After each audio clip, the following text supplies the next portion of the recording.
Bonjour, je m'appelle Olivier Assorbavi, je suis journaliste et producteur de contenu. Je fais des contenus, photos, vidéos. Si tu as un projet au Niger et au Mali et tu as besoin de quelqu'un pour te faire le film de capitalisation, naturellement, mon équipe et moi, nous sommes disponibles pour t'accompagner dans la réalisation de ce film.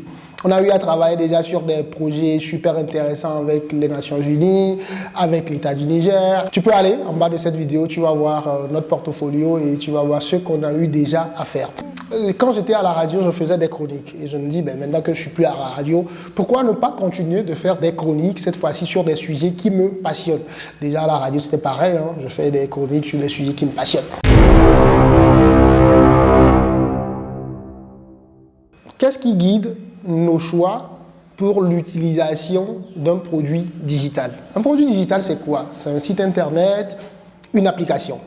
Voilà, ça c'est un produit digital. Et ces dernières années, j'ai eu à participer à la mise en place, au launching et au cross-test de plusieurs applications, plusieurs services digitaux. Et je peux dire que le succès qu'on y mettait, quand on lançait, n'était pas vraiment le succès qu'on arrivait à avoir à la fin du process.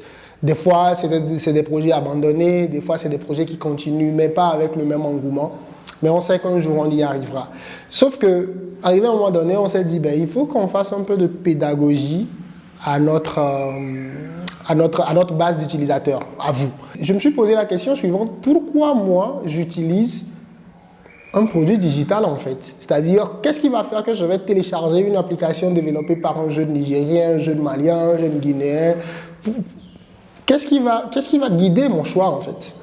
Et je me suis rendu compte qu'il y a 3 à 4 choses qui guident mes choix. La première raison qui guide mon choix, c'est que je suis quelqu'un qui est embarqué dans la transformation digitale. C'est-à-dire, je crois qu'on doit pousser nos startups, nos produits digitaux.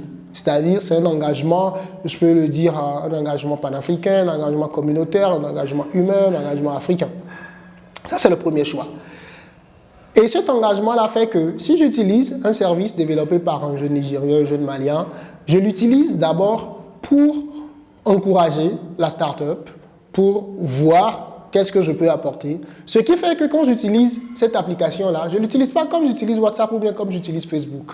Je l'utilise en attendant que je vais voir, en espérant et en faisant attention aux bugs que je vais rencontrer côté technique et aussi à mon user experience, comment ça va se passer. C'est-à-dire, supposons que l'application est nickel du début jusqu'à la fin.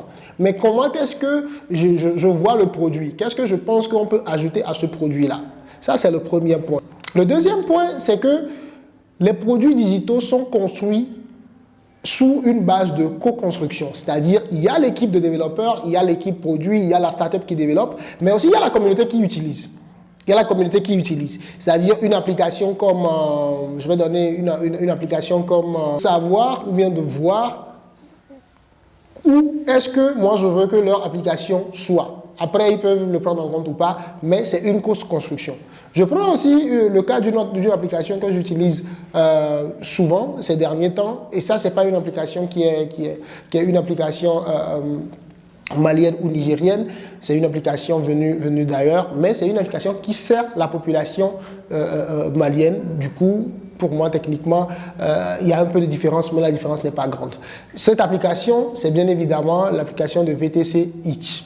Moi, depuis que je suis au Mali, je suis producteur de contenu. Si je dois aller faire mes contenus, je n'ai pas de véhicule, je n'ai pas de moto, je dois utiliser un véhicule qui est sécurisé. C'est la raison pour laquelle j'utilise Itch. Sécurisé parce que j'utilise des caméras, j'utilise des lumières, j'utilise des micros. Et à tout moment, par inattention, ça ne m'est pas encore arrivé, c'est par inattention, je peux laisser ou bien oublier, je ne laisse pas, mais j'oublie un matériel. Et ça, si je le fais dans un taxi, je vais lire l'heure. Mais si je le fais dans Itch, j'ai la possibilité de remonter directement à la direction, de dire j'ai pris tel taxi, voici la plaque, voici le nom du chauffeur, voici le numéro du chauffeur, j'ai oublié telle chose. Donc, cette fonctionnalité, si ça n'existait pas, il faudrait que Itch le mette. Mais il faudrait que les utilisateurs, les créateurs le mettent. Et moi, j'utilise aussi les applications pour pouvoir donner cela, pour pouvoir donner ce genre de feedback-là. Donc, en gros, dans cette chronique, l'objectif pour moi, c'est de vous encourager à télécharger des applications développées chez nous, par nous.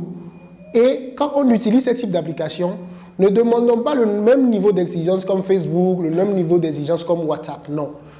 Mais utilisons ces applications, donnons des feedbacks aux développeurs qui le font et que ces développeurs-là, que ces startups qui sont derrière aussi puissent naturellement prendre en compte ces remarques-là. Et la recommandation que je vais vous faire, c'est l'application Corix. Corix, c'est une application de réservation de billets en ligne, de vente de badges qui vous donne accès à plusieurs fonctionnalités. C'est une application 100% malienne, développée par une équipe malienne, et je pense que vous devez aller tester. Et en allant tester, n'allons pas là-bas pour demander une exigence à la Facebook, à la WhatsApp, à la Twitter, mais demandons une exigence tout simplement de classe mondiale. Et en demandant cette exigence de classe mondiale, qu'est-ce qu'on fait? On donne des feedbacks. On n'utilise pas pour critiquer, ou bien on ne se fâche pas, parce que c'est ça aussi le problème. Les gens utilisent l'application, ils se fâchent et puis ils désinstallent, que l'application bug trop. Non. On ne peut pas y arriver à une transformation digitale, on ne peut pas y arriver à construire des champions digitaux avec ce type de comportement. Donc, je vous encourage à aller télécharger les applications développées par vos petits frères, vos petites sœurs à côté de chez vous et surtout, faites-leur leur feedback. Et j'espère qu'ils sont justement là pour ça, qu'ils prendront en charge, qu'ils prendront en compte qu'ils prendront en compte vos retours. Merci.